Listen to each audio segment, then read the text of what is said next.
Do stay with us as we move on to further updates from the West Asian region. And Egypt and Jordan have once again made their position clear as Israel moves towards partially reopening Gaza's Rafah crossing. Meeting in Cairo, Egyptian President Abdel Fattah el-Sisi and Jordan's King Abdullah II strongly rejected any attempt to displace Palestinians from their land. Both leaders said forced displacement is unacceptable and warned it would deepen the crisis. Their comments come as Israel says the passage of Palestinians through the Rafah crossing is expected to begin on February the 2nd. Today, the crossing reopened only for testing and security checks, with no residents allowed to pass. A Palestinian delegation, along with dozens of ambulances, entered Gaza from the Egyptian side as part of preparations. Israel says this limited pilot phase is being coordinated with Egypt and the European Union Border Assistance Mission. The reopening follows a US-backed ceasefire that took place in October 2025. However, the crossing will only allow people to pass, not aid, even as humanitarian groups warn that Gaza remains in desperate need of supplies. Sol joins us once again. Sol, there are reports coming out of this, and there are fears that Palestinians will be allowed out of Gaza but not back in. Are these fears by Arab countries warranted or not?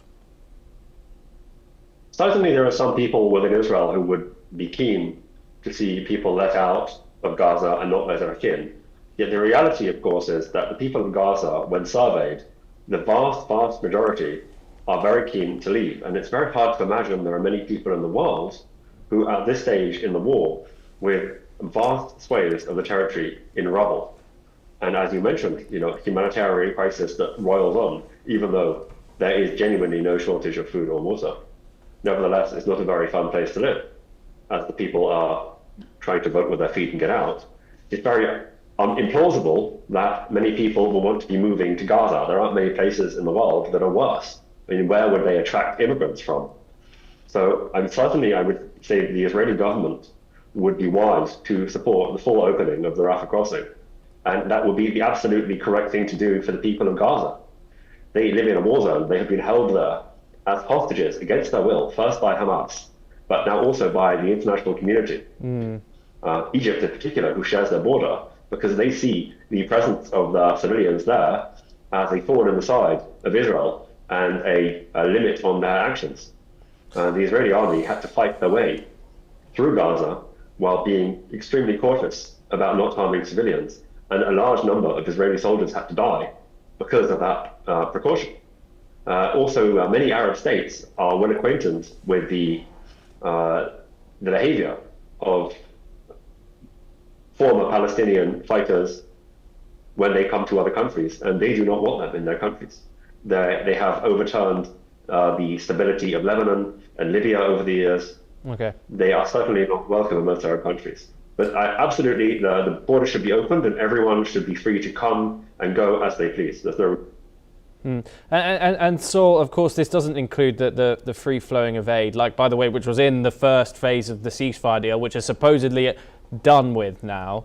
However, the date that we have, another update that we have today, Israel's to ban MSF, Doctors Without Borders, from working in Gaza. Of course, the Rafah corridor from Egypt, a key entrance for international aid and these international agencies.